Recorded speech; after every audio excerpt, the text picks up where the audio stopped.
Chapter 11. Wilderness. Bink woke with his face in sand. Around him lay the inert tentacles of a green monster. He groaned and sat up. "Bink!" Fanchon cried gladly, coming across the beach to him. "I thought it was night," he said. "You've been unconscious. This cave has magic phosphorescence. Or maybe it's mundane phosphorescence, since there was some on the rock, too. But it's much brighter here. Trent pumped the water out of you, but I was afraid." "What's this?" Bink asked, staring at a green tentacle. "A kraken seaweed," Trent said. "It pulled us out of the drink, intending to consume us. But the vial of elixir broke and killed it. That's all that saved our lives. If the vial had broken earlier, it would have stopped the kraken from catching us, and we would have all been drowned. Later, and we would have already been eaten. As fortuitous a coincidence of timing as I have ever experienced." "A kraken weed!" Bink exclaimed. "But that's magic." "We're back in Xanth," Fanchon said.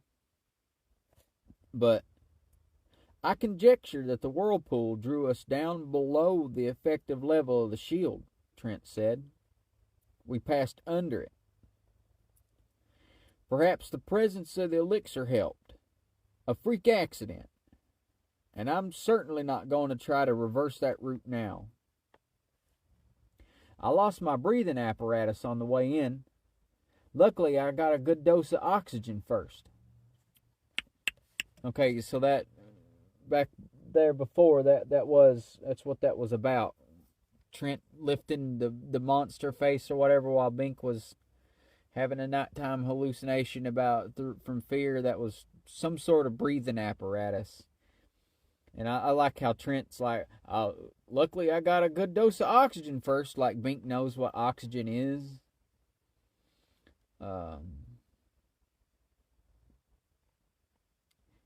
Anyway. "Lucky I got a good dose of oxygen first. We're in Xanth to stay."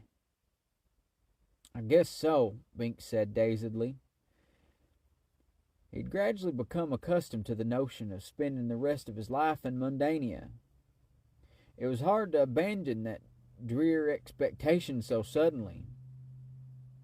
"But why did you save me?" "Once the elixir was gone, it was a decent thing to do," the magician said. "I realize you will not appreciate such a notion from my lips, but I can offer no better rationale at the moment. I never had any personal animus against you. In fact, I rather admired your fortitude and personal ethical code. You can go your way now, and I'll go mine." Bink pondered. He was faced with a new, unfamiliar reality. Back in Xanth, no longer at war with the evil magician. The more he reviewed the details, the less sense any of it made. Sucked down by a whirlpool through monster-infested waters, through the invisible but deadly shield, to be rescued by a man-eating plant, which was coincidentally nullified at precisely the moment required to let them drop safely on this beach. "No," he said, "I don't believe it. Things just don't happen this way." "It does seem as if we were charmed," Fanchon said. "Though why the evil magician should have been included..."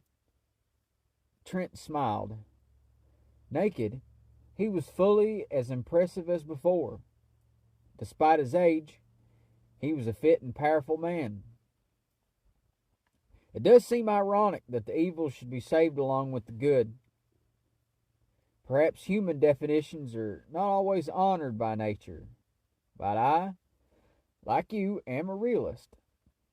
I do not pretend to understand how we got here, but I do not question that we are here. Getting to land may be more problematical, however. We are hardly out of danger yet. Bink looked around the cave. Already the air seemed close. Though he hoped that was his imagination. There seemed to be no exit except the water through which they had come. In one nook was a pile of clean bones, the refuse of the kraken. It began to seem less coincidental. Man, I just realized I miss kraken rum a little bit. Since I got sober, I don't drink rum anymore. Anyway, it began to seem less coincidental. What better place for an ocean monster to operate than at the exit to a whirlpool? The sea itself collected the prey, and most of it was killed on the way to buy a shield. The kraken weed had only deceived the fresh bodies out of the water, and this highly private cave was ideal for leisurely consumption of the largest living animals. They could be deposited here on the beach, and even given food, so that they would remain more or less hungry, or more or less healthy, until the kraken's hunger was sufficient. A pleasant little larder to keep the food fresh and tasty.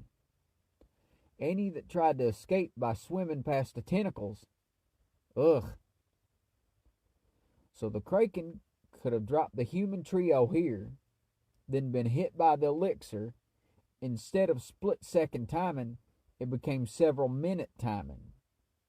Still, a coincidence, but a much less extreme one. Fanchon was squatting by the water, flicking dry leaves into it. The leaves had to be from past seasons of the kraken weed. Why it needed them here with no sunlight, Bink didn't understand. Maybe it had been a regular plant before it turned magic. Or its ancestors had been regular, and it still had not entirely adapted. Or maybe the leaves had some other purpose. There was a great deal yet to be understood about nature. At any rate, Fanchon was floating the leaves on the water, and why she wasted her time that way was similarly opaque. She saw him looking. "I'm tracing surface currents," she said. "See? The water is moving that way. There has to be an exit under that wall." Bink was impressed again with her intelligence. Every time he caught her doing something stupid, it turned out to be the opposite. She was an ordinary, if ugly, girl, but she had a mind that functioned efficiently. I want to back this up here. She was an ordinary, if ugly, girl, but she had a mind that functioned sufficiently. I want to know where his editor was there. What was going on there? She was an ordinary, if ugly, girl. Yoy. Anyway, but she had a mind that functioned efficiently. She had plotted their escape from the pit and their subsequent strategy, and it had nullified Trent's program of conquest. Now she was at it again. Too bad her appearance fell down.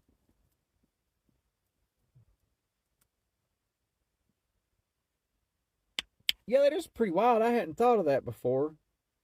She's kind of just unwound Trent's whole thing. Pretty impressive. He like built an army and crap, and she's like, "Oh, I'm gonna steal this boat." Can you row that boat? GTA's a rowboat. Anyway, of course, Trent agreed. The kraken can't live in stagnant water. It needs a constant flow. That brings in its food supply and carries away its wastes. We have an exit if it leads to the surface quickly enough and does not pass through the shield again. Bink didn't like it. Suppose we dive into that current and it carries us a mile underwater before it comes out. We'd drown. My friend, Trent said, I've been pondering that very dilemma. We cannot be rescued by my sailors because we are obviously beyond the shield. I do not like to gamble on either the current or what we may discover within it. Yet it seems we must eventually do so, for we cannot remain here indefinitely. Something twitched. Bink looked and saw one green tentacle writhing. The kraken's reviving, he exclaimed. It isn't dead. Uh-oh, Trent said. The elixir has thinned out in the current and dissipated. The magic is returning. I had thought that concentration would be fatal to a magic creature, but apparently not. Fanchon watched the tentacles. Now others were quivering. I think we'd better get out of here, she said. Soon. But we don't dare plunge into the water without knowing where it goes, Bink objected. We must be well below the surface. I'd rather stay here and fight than drown. I suppose we declare a truce between us until we get free, Trent said. The elixir is gone, and we cannot go back the way we came from Mundania. We shall probably have to cooperate to get out of here. And in the present situation, we really have no quarrel. Fanchon didn't trust him. So we help you get out, so the truce ends, and you change us into gnats. Since we're inside Xanth, we'll never be able to change back again. Trent snapped his fingers. Stupid of me to forget. Thank you for reminding me. I can use my magic now to get us out. He looked at the quivering green tentacles. Of course, I'll have to wait until all the elixir is gone, for it voids my magic too. That means the kraken will be fully recovered. I can't transform it because its main body is too far away. The tentacles lifted. Bink! Dive for it! Fanchon cried. We don't want to be caught between the kraken and the evil magician. She plunged into the water. The issue had been forced. She was right. The kraken would eat them, or the magician would transform them. Right now, while the lingering elixir blunted both threats, was the time to escape. Still, he would have hesitated if Fanchon had not already taken action. If she drowned, there would be no one on his side. Bink charged across the sand, tripping over a tentacle, and sprawled. Reacting automatically, the tentacle wrapped itself around his leg. The leaves glued themselves to his flesh with little sucking noises. Trent drew his sword and strode toward him. Bink grabbed a handful of sand and threw it at the magician, but it was ineffective. Then Trent's sword slashed down and severed the tentacle. You are no danger from me, Bink, the magician said. Swim, if you wish. Bink scrambled up and dived into the water. taking a deep breath. He saw Fanchon's feet kicking ahead of him as she swam down, and he saw the dark tube of the nether exit. It terrified him, and he balked. His head popped through the surface. There was Trent, standing on the beach, parrying the converging tentacles with his sword. Fighting off the coils of the monster, the man was the very picture of heroism. Yet the moment the combat was over, Trent would be a more dangerous monster than the Kraken. Bink decided. He took a new breath and dived again. This time he stroked right into the somber eye and felt the current take him. Now there's no turning back. The tunnel opened out almost immediately into another glowing cavern. Bink had gained on Fanchon, and their heads broke the surface almost together. Probably she had been more cautious about navigating the exit. Heads turned their way. Human heads on human torsos. Very nice feminine ones. Their faces were elfin, their tresses flowing in magical iridescence over slender bare shoulders and perfectly erect breasts. But the lower quarters merged into fishes' tails. These were mermaids. "What are you doing in our cave?" one of the maids cried indignantly. "Just passing through," Bink said. Naturally, mermaids spoke the common language of Xanth. He would not have thought anything of it had Trent not remarked on how Xanth language merged with all mundane languages. Magic operated in so many ways. "Tell us the shortest way to the surface." "That way," one said, pointing left. "That way," another said, pointing right. "No, that way," a third cried, pointing straight up. There was a burst of girlish laughter. Several mermaids plunged into the water, tails flashing, and swam towards Bink. In a moment, he was surrounded. Up close, the creatures were even prettier than from afar. Each one had a perfect complexion, resulting from the natural action of the water, and their breasts floated somewhat, making them seem fuller. Maybe he'd been exposed to Fanchon too long. The sight of all this loveliness gave him strange sensations of excitement and nostalgia. If he could grab them all at once. But no, they were mermaids, not his type at all. They paid no attention to Fanchon. "He's a man!" one cried, meaning Bink was human, not merman. "Look at his split legs! No tail at all!" Suddenly they were diving under to view his legs.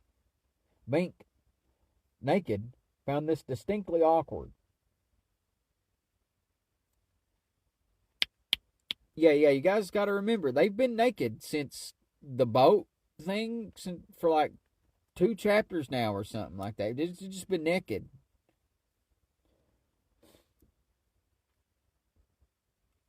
Anyway,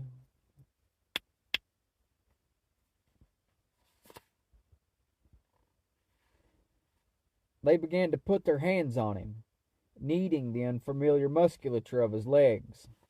A great curiosity to them. Yet why weren't they looking at Fanchon's legs too? There seemed to be more mischief than curiosity here. Trent's head broke the water behind him. "Mermaids," he commented. "We'll get nothing from them." So it seemed. It also seemed that the magician could not be avoided. "I think we better make the truce," Bink said to Fanchon. "We have to extend some trust sometime." She looked at the mermaids, then at Trent. "Very well," she said ungraciously. "For what it's worth, which isn't much. A sensible decision, Trent said. Our long-range objectives may differ, but our short-range one matches. Survival. See, here come the Tritons. As he spoke, a group of mermen appeared, swimming in from another passage. This seemed to be a labyrinth of caves and water-filled apertures. "Ho!" a Triton cried, brandishing his trident. "Skewer!" The mermaid screamed playfully and dived out of the sight. Bink avoided Fanchon's gaze. The ladies had been having entirely too much fun with him, and obviously not because of his split legs. "Too many to fight," Trent said. "The elixir is gone. With your acquiescence, under our truce, I will change you both into fish, or perhaps reptiles, so that you can escape. However, how will we change back?" Fanchon demanded. "That is the key. I cannot change myself. Therefore, you will have to rescue me, or remain transformed. So we shall survive together, or suffer apart. Fair enough?" She looked at the Tritons, who were swimming determinedly towards the three, surrounding them, tridents raised. They did not look at all playful. This was obviously a gang of bullies, showing off for the applauding spectators. The mermaids, who had now reappeared on shore, taking time to put on a flashy show. Why not change them into fish? That would abate the immediate threat. Could I get 'em all in time? Trent agreed. But it still would not free us from the cave. I suspect we shall have to resort to magic on ourselves at some point, regardless. And we are intruders in their cave. There's a certain proprietary ethic. "All right," she cried, as the Triton heaved his three-pointed fork. "Do it your way." Suddenly, she was a monster, one of the worst Bink had seen. She had a huge greenish sheath around her torso, from which arms, legs, and head and tail projected. Her feet were webbed, and her head was like that of a serpent. The Triton's fork struck the Fanchon monster's shell and bounced off. Suddenly, Bink saw the sense of this transformation. This monster was invulnerable. "Sea turtle," Trent murmured. "Mundane, harmless, normally. Mundane, harmless normally. But the merfolk don't know that. I've made a study of non-magical creatures and have developed much respect for them." Oops! Another trident was flying. Then Bink was also a sea turtle. Suddenly, he was completely comfortable in the water, and he had no fear of the pronged spears. If one came at his face, he would simply pull in his head. It would not retract all the way, but the armor of the shell around it would intercept almost anything. Something tugged at his carapace. Bink started to dive, trying to dislodge it, then realized in his reptilian brain that this was something that had to be tolerated. Not a friend, but an ally, for now. So he dived, but allowed the dragon weight to persist. Bink stroked slowly but powerfully for the underwater passage. The other turtle had already entered it. Bink didn't worry about air. He knew he could hold his breath for as long as it took. It did not take long. This passage slanted up to the surface. Bink could see the moon as he broke through. The storm had abated. Abruptly, He was human again. And swimming was harder. "Why did you change me back?" he said. "We weren't to shore yet." "When you are a turtle, you have the brain of a turtle and the instincts of a turtle," Trent explained. "Otherwise, you would not be able to survive as a turtle. Too long, and you might forget you were ever a man. If you headed out to sea, I might not be able to catch you, and so would never be able to change you back." "Justin Tree retained his human mind," Bink pointed out. "Justin Tree? One of the men you changed into trees in the North Village. His talent was throwing his voice." "Oh, I remember now. He was a special case. I made him into a sapient tree. Really a man in tree form, not a true tree. I can do that when I put my mind to it. For a tree it can work.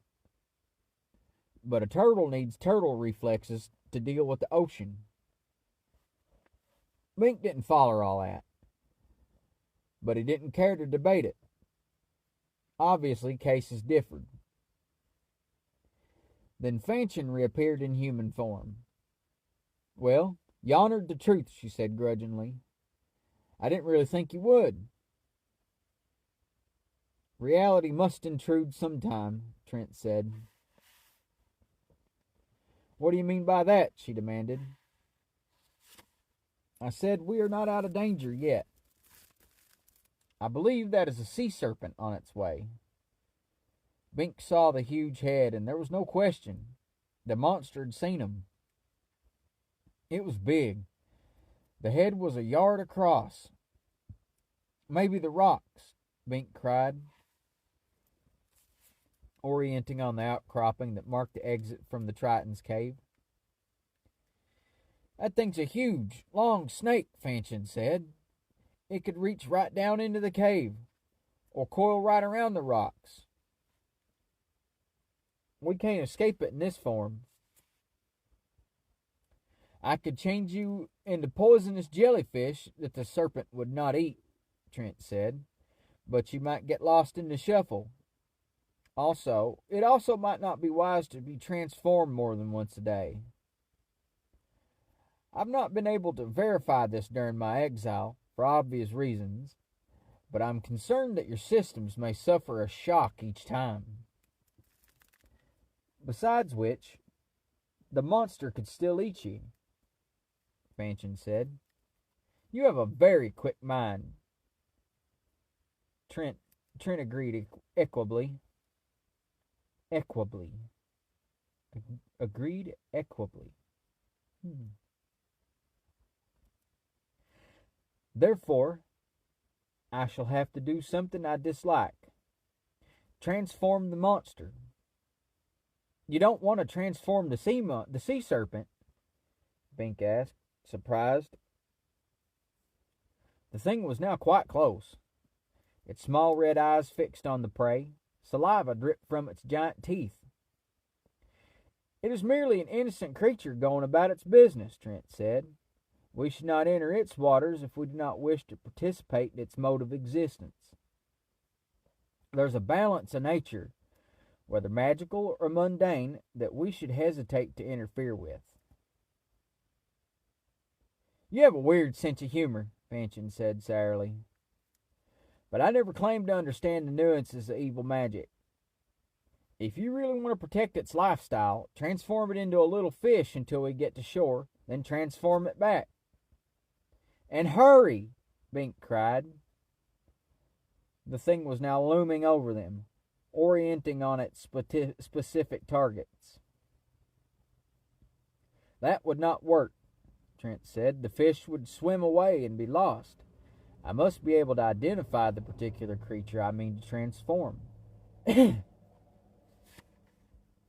it must be within 6 feet of me. However, your suggestion has merit." 6 feet, Bink said. "We'll be inside it before we get that close." He was not trying to be funny. The monster's mouth was much longer than it was wide, so that as it opened to its full aperture, the upper front teeth were a good 12 feet from the lower teeth. Nevertheless, I must operate within my limits, Trent said, unperturbed. The critical region is the head, the seat of identity. When I transform that, the rest naturally follows. If I tried it when only the tail was within range, I would botch the job. So when it tries to take me in its mouth, it comes into my power. What if it goes for one of us first? Fanchon demanded.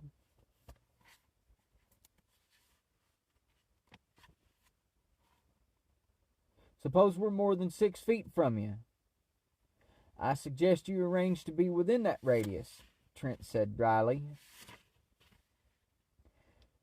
Hastily, Bink and Fanchon splashed closer to the evil magician. Bink had the distinct impression that even if Trent had no magic, they would have been in his power. He was too self-assured, too competent in his tactics. He knew how to manage people. The sea monster's body convulsed. Its head struck down, teeth leading. Spittle sprayed out from it in obscene little clouds. Fanchon screamed hysterically. Bink felt an instant and pervading terror. That sensation was becoming all too familiar. He simply was no hero. But as the awful jaws closed in on them, the sea serpent vanished. In its place fluttered a glowing, brightly colored insect. Trent caught it neatly in one hand and set it on his own hair, where it perched quiveringly. A love bug, Trent explained. They are not good flyers, and they hate water. This one will stay close until we emerge from the sea.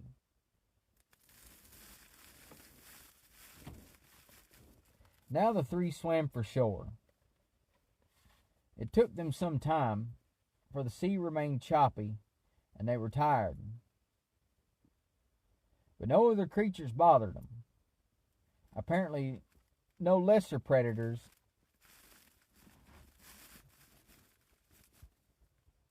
intruded on the fishing territory of the sea monster.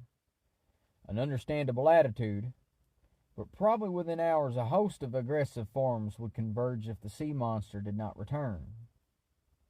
As Trent had remarked, there always was a balance of nature. The phosphorescence became stronger in the shallows. Some of it was from glowing fish, flashing in colors to communicate with their respective kinds.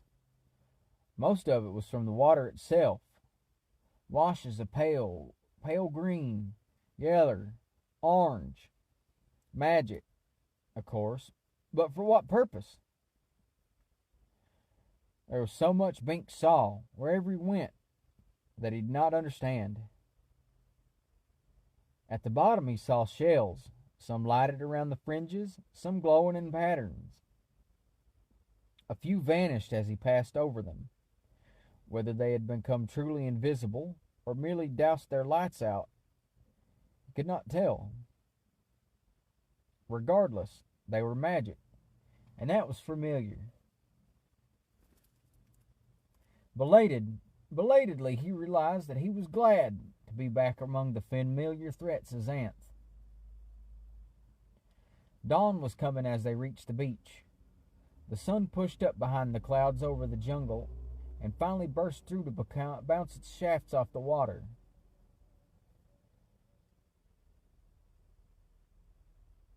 It was a thing of marvelous beauty.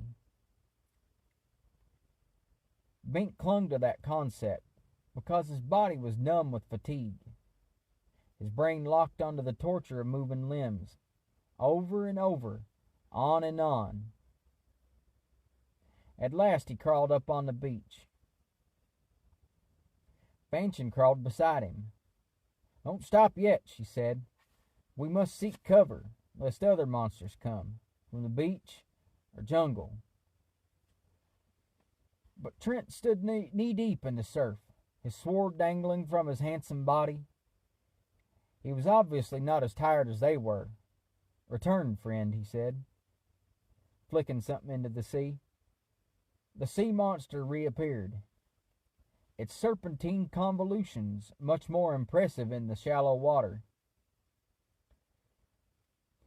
Trent had to lift his feet and splash back out of the way, lest he be crushed by a hugely swinging coil.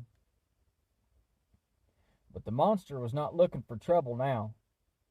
It was extremely disgruntled. It gave a single honk of rage, or of anguish, or of mere amazement, and thrashed its way towards deeper pastures. Trent walked up the beach. It is not fun to be a defenseless love bug when you're accustomed to being the king of the sea, he said.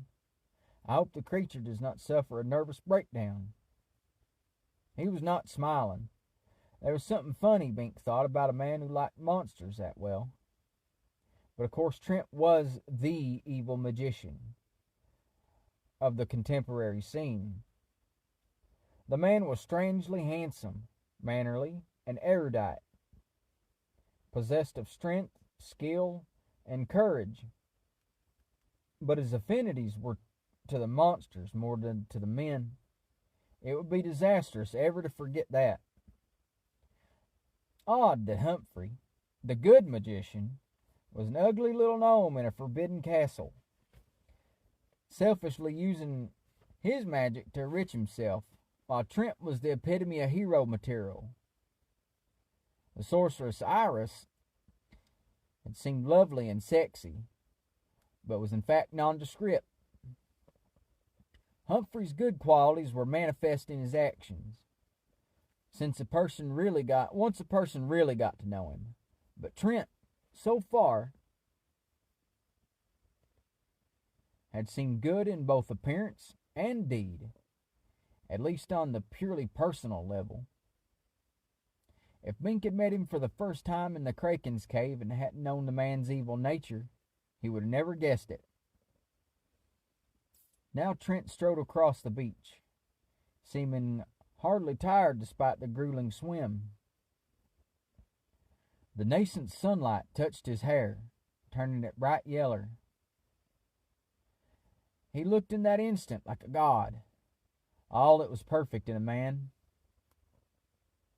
Again Bink suffered fatigued confusion, trying to reconcile the man's appearance and recent actions with what he knew to be the man's actual nature, and again finding it so challenging as to be virtually impossible.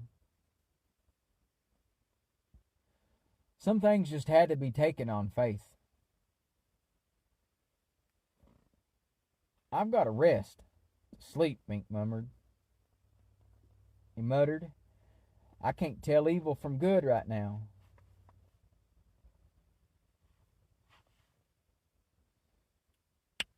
Seems like he's confused a little bit.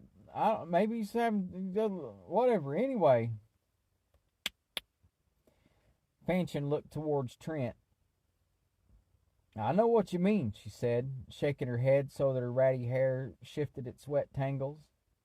Evil has an insidious way about it, and there is some evil in all of us that seeks to dominate.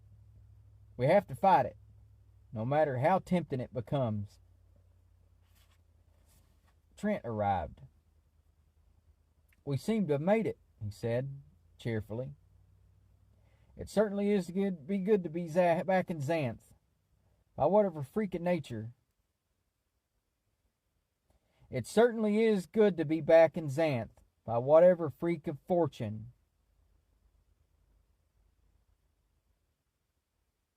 Trent arrived. We seem to have made it, he said cheerfully. It certainly is good to be back in Xanth, by whatever freak of fortune. Ironic that you, who sought so ardently to prevent my access, instead facilitated it. Ironic, Fanchon agreed dully.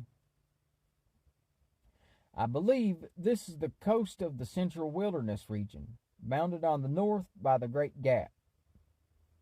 I had not realized we had drifted so far south, but the contour of the land seems definitive. That means we are not yet out of trouble. Bink's in exile, you're banished, and I'm ugly, Fanchon muttered. We'll never be out of trouble. Nevertheless, I believe it would be expedient to extend our truce until we are free of the wilderness, the magician said. Did Trent know something Bink didn't? Bink had no magic, so he would be prey to all the sinister spells of the deep jungle. Fanchon had no apparent magic. Strange. She claimed her exile had been voluntary, not forced. Yet if she really had no magic, she should have been banished too. Anyway, she would have a similar problem. But Trent, with his skills with sword and spell, he should have no reason to fear this region. Fanchon had similar doubts.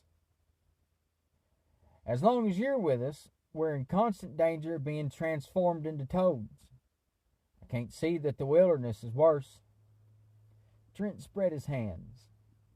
I realize you did not trust me, and perhaps you have reason.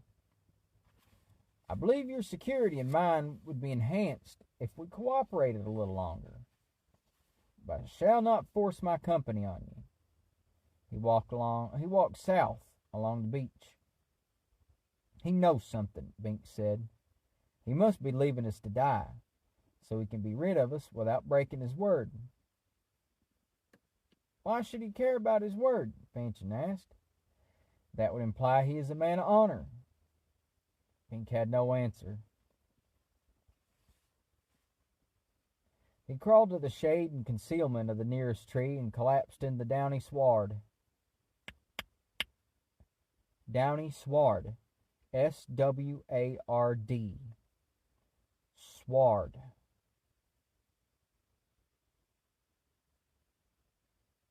I guess sward is stuff under a tree or shade?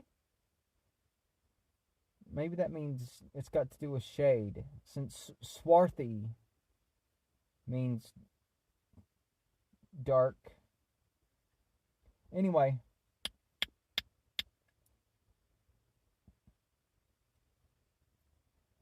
he had been unconscious during part of the last night. But that was not the same as sleep. He needed genuine rest. When he woke, it was high noon, and he was fixed in place. There was no pain, only some itching, but he couldn't lift his head or hands. They were fastened to the ground by myriad threads, as if the very lawn had, oh no! In the numbness of fatigue, he'd been so careless as to lie in a bed of carnivorous grass. The root blades had grown up into his body, infiltrating it so slowly and subtly that it had not disturbed his sleep. And now he was caught. Once he had happened on a patch of the stuff near the north village, with an animal skeleton on it. The grass had consumed all the flesh. He wondered how any creature could be so stupid as to be trapped by such a thing. Now he knew. He was still breathing, therefore he could still yell. He did so with a certain gusto. Help! There was no response. Fanchon, he cried, I'm tied down. The grass has eaten me up.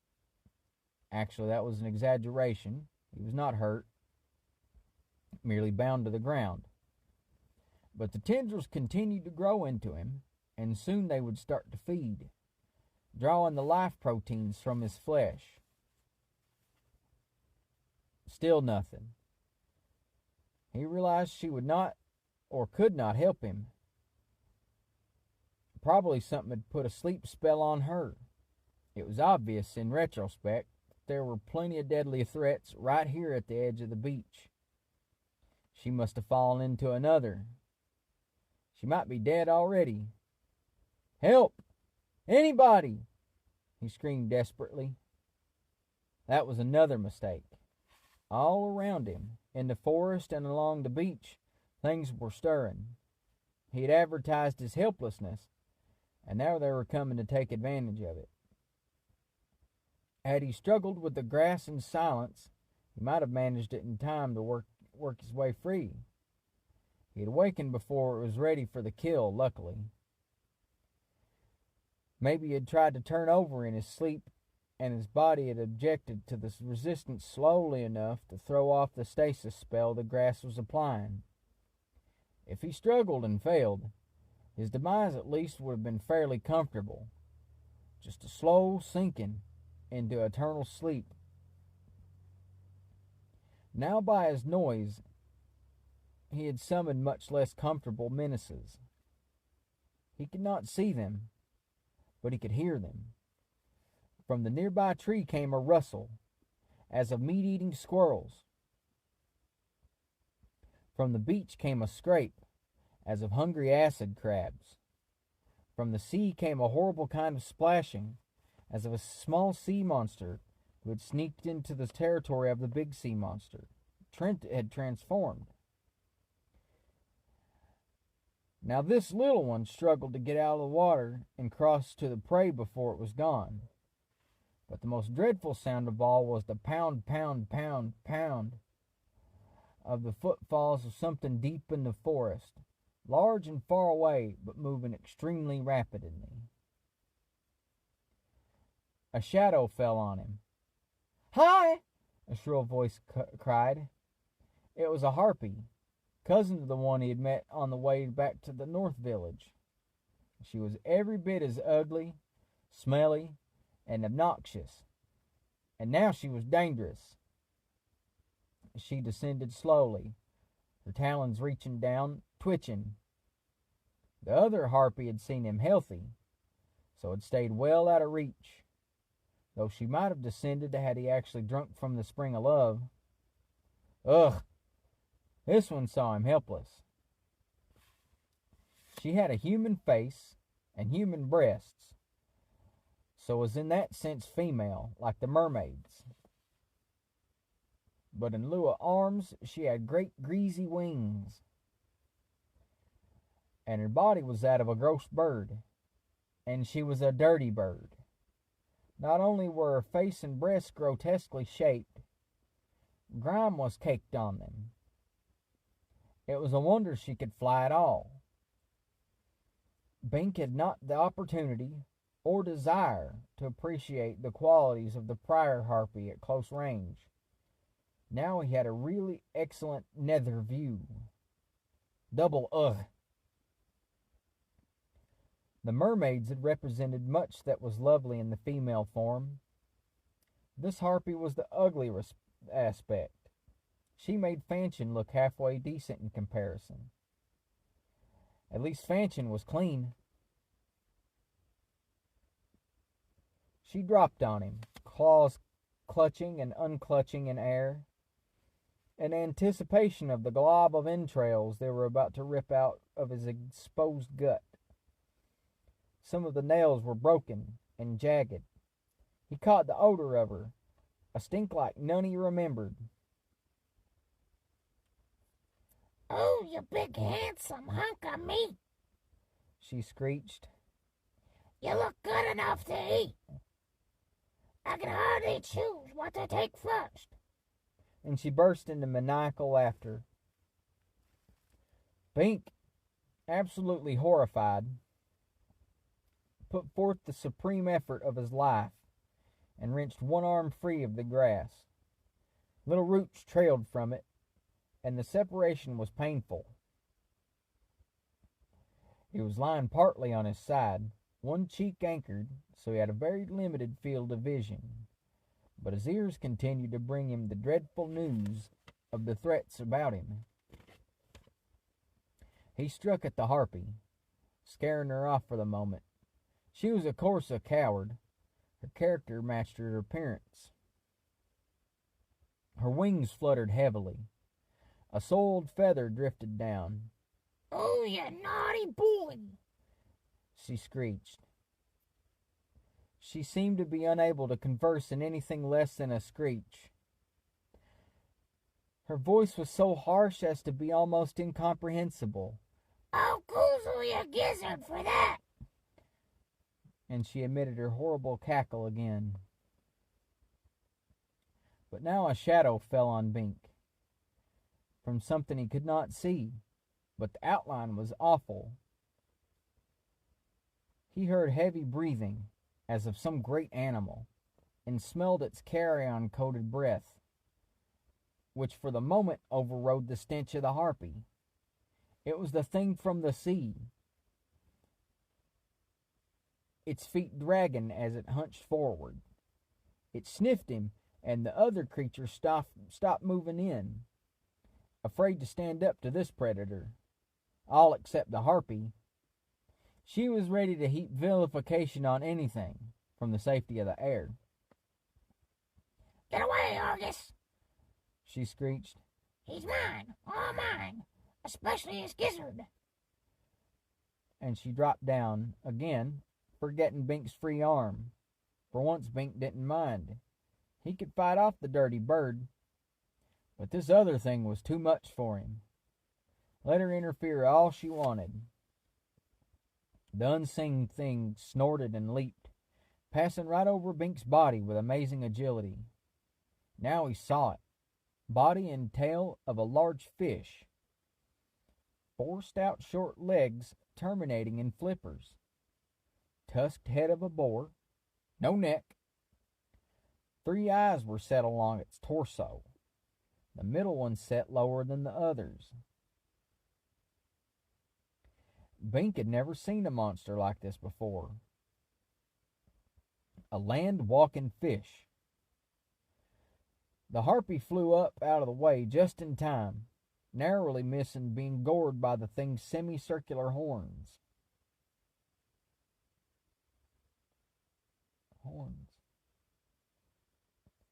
Another stinking feather fell. She screeched some really disgusting insults in her ire, and let fly with a gooey dripping, but the monster ignored her. A gooey dropping. But the monster ignored her and turned to concentrate on Bink.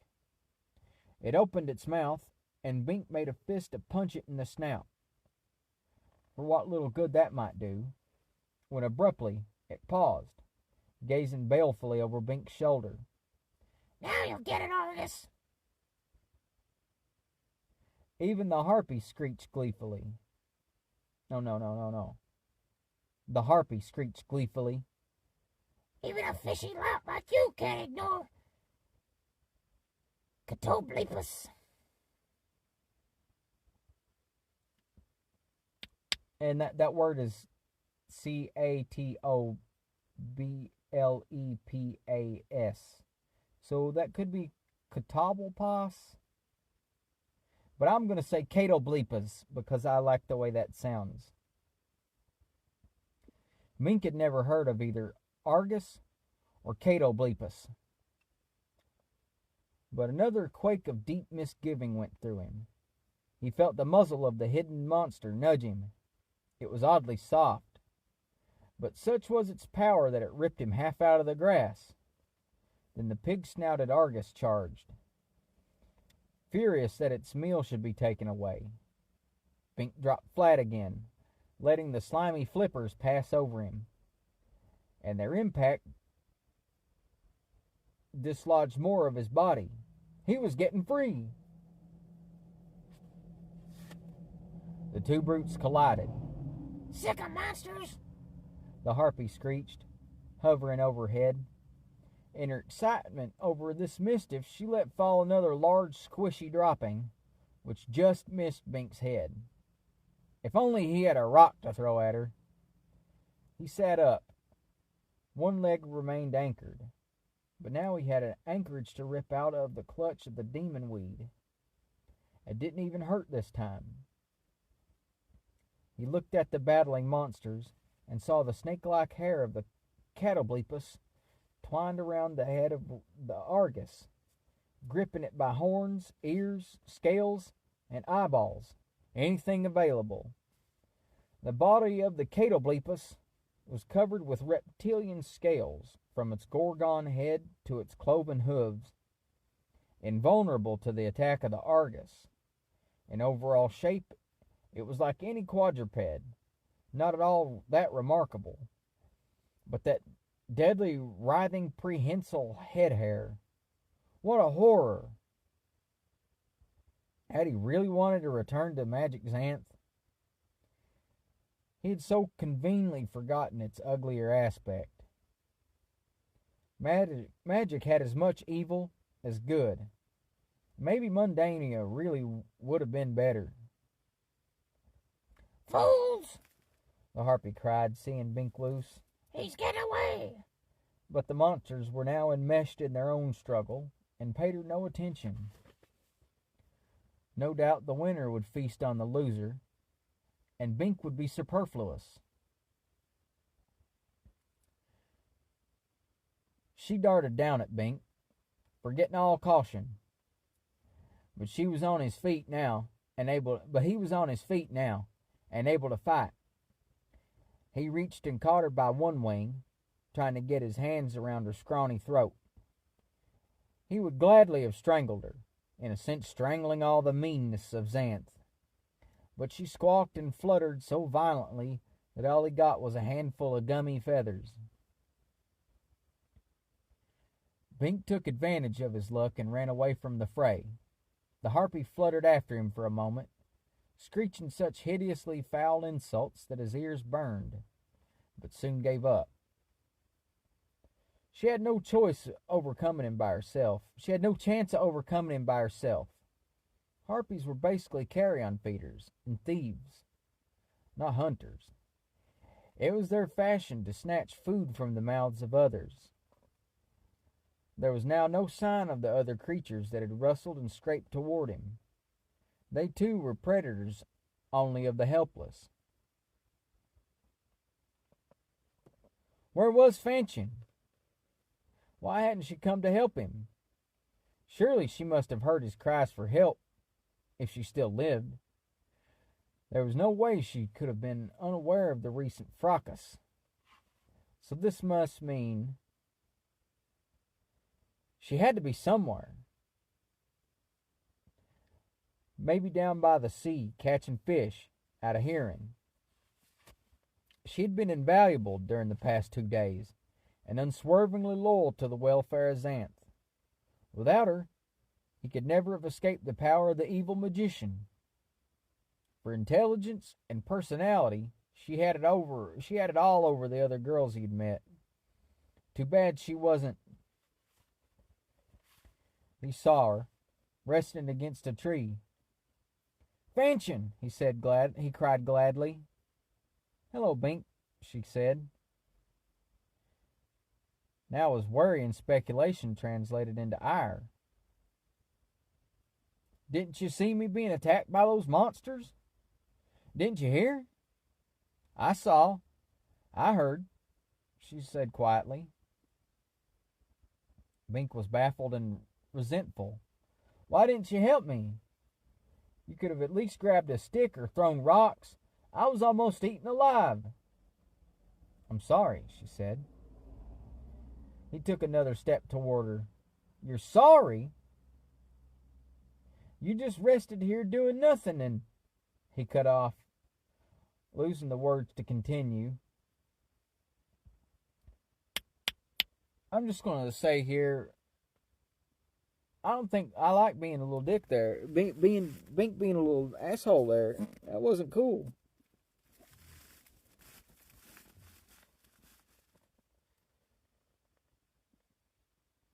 Excuse me.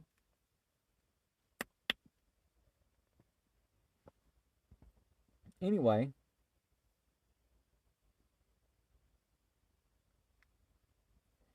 Maybe if you moved me from the tree, she said. I'll dump you in the sea, he cried. He strode up to her, leaned over to grab her roughly by the arm, and felt a sudden wash of weakness. Now he understood.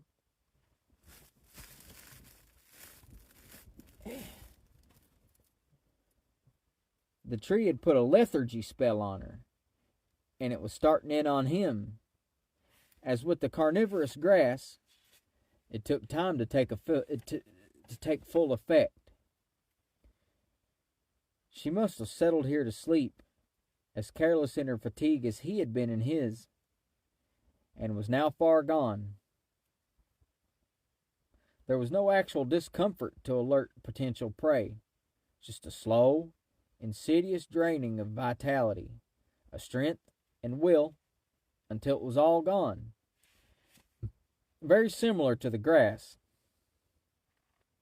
actually, only this was less tangible. He fought it off. He squatted beside her, sliding his arms under her back and legs. He really wasn't too weak yet. If he acted fast, he started to lift her, and discovered that his squatting posture had given him a false sense of well-being. He could not raise her up. In fact, he wasn't sure he could stand alone. He just wanted to lie down and rest a moment. No, that would be the end. He dared not yield to it. "Sorry I yelled at you," he said. "I didn't realize what you were in." "That's all right, Pink. Take it easy." She closed her eyes. He let go of her and backed away on his hands and knees. "Goodbye," she said, listlessly, reopening one eye. She was almost done for. He took hold of her feet and pulled. Another surge of weakness came, making the job seem impossible. It was as much emotional as physical. There was no way he could haul her weight. He tried anyway, his stubbornness prevailing over even this magic. But he failed. She was too heavy for him here. He backed farther away, and as he left the environs of the tree, his energy and will returned. But now she was beyond his reach. He stood up and took another step toward her, and lost his strength again, so that he fell to the ground. He would never make it this way.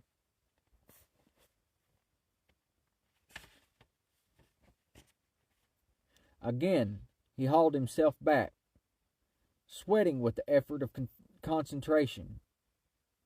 Were he less stubborn, he would not have gotten this far. "I can't get you out, and I'm only wasting time," he said apologetically. "Maybe I can loop you with a rope."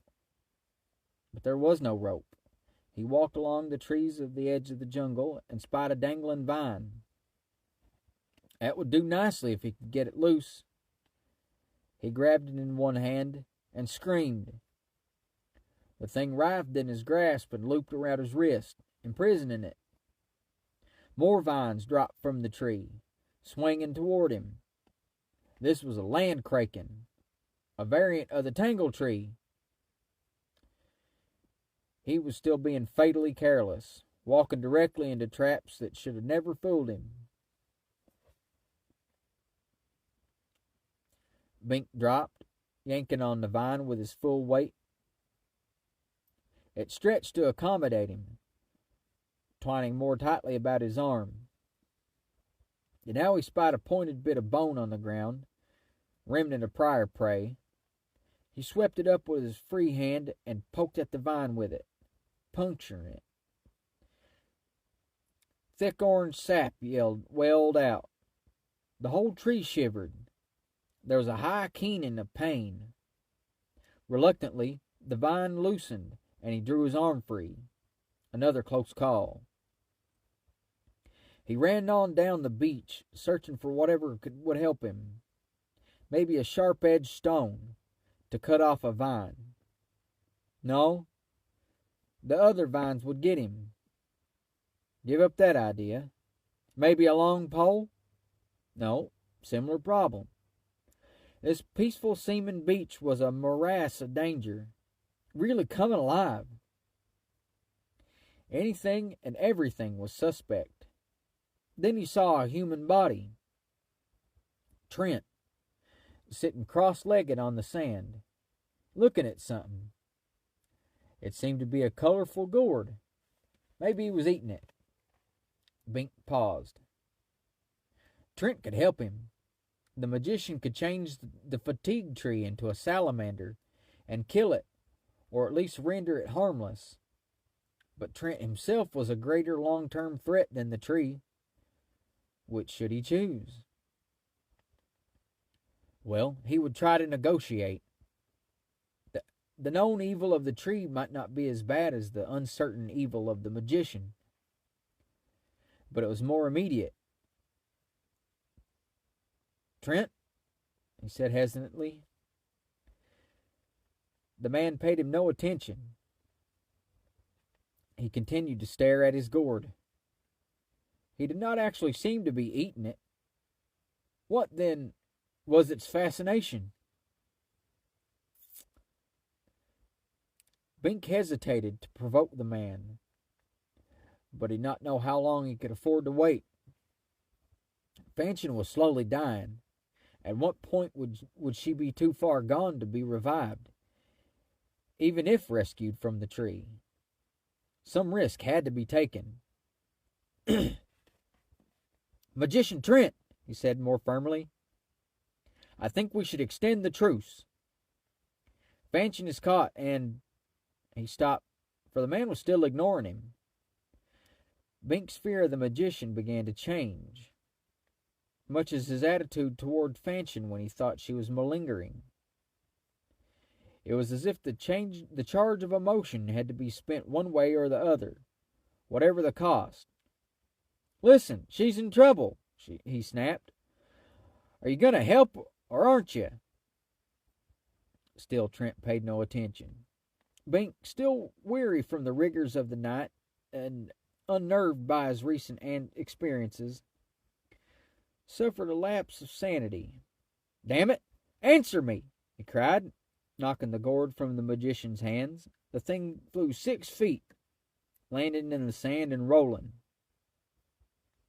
Trent looked up.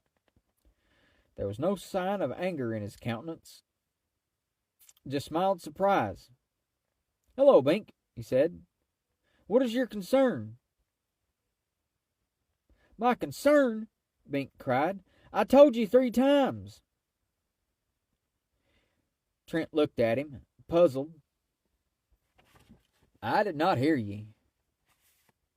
The magician paused thoughtfully. In fact, I did not see you arrive.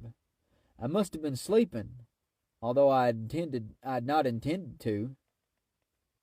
You were sitting here looking at the gourd, Bink said hotly. Now I remember. I saw it lying on the beach, and it looked intriguing. He broke off, glancing at his shadow. By the sun, that was an hour ago. Where did the time go?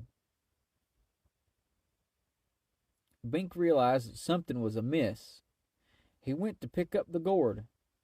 Hold, Trent barked. That's hypnotic. Bink stopped in place. What? Hypnotic. That's a mundane term, meaning it puts you into a trance, awakened sleep. It usually takes some time to do, but of course a magic spell hypnosis could be instant. Don't look too closely at that gourd. It has pretty colors. Its pretty colors must be intended to attract the eye. Then it has... Yes, I remember now. A peephole. A single glance into its fascinating innards becomes eternal. Very nice device. But what's the point? Bink asked, averting his gaze. I mean, a gourd can't eat a man. But the gourd vine might, Trent pointed out.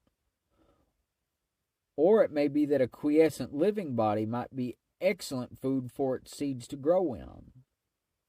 There are wasps in Mundania that sting other creatures, stunning them, and lay their eggs in the bodies. We can be sure it makes some sort of sense. Still, Bink was amused. He was bemused. How is it that you, a magician, magicians are human too, Bink. We eat, sleep, love, hate, and err. I'm as vulnerable to magic as you are.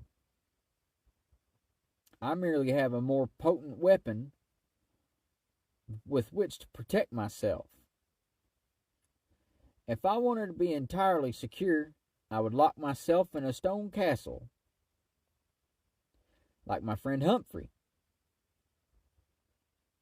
My chances of survival in this wilderness will be greatly enhanced by the presence of one or two alert, loyal companions.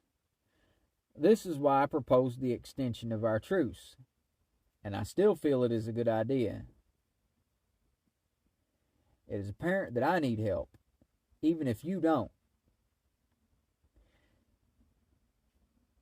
He looked at Bink. Why did you help me just now? Bink was ashamed to admit the accidental nature of that assistance. I think we should extend the truce. Excellent. Does Fanchon agree? She needs help now. She is in a thrall to a lethargy tree. Oh ho! Then I shall repay your favor by rescuing the damsel. Then we shall talk a truce. And Trent jumped up. On the way to the beach, on the way up the beach, Bink pointed out the vine tree, and Trent whipped out his sword and neatly lopped off a length of vine. Again, Bink was reminded of the skill this man had with his physical weapon. If Trent's magic were taken away entirely, he would still be dangerous. In fact, he had risen to the generalship of an army in Mundania. The vine twisted into shuddering convolutions like a dying serpent, oozing orange sap from the end, but it was now harmless. The tree keened again, cowed. Bink almost felt sorry for it. They took this vine to Fanchon, looped it around her foot, and hauled her unceremoniously away from the tree. So simple with the right equipment. Now, Trent said briskly as Fanchon slowly recovered her vital energy, I propose an extended truce between us until we three escape the wilderness of Xanth. We seem to have problems separately. This time, Fanchon acquiesced.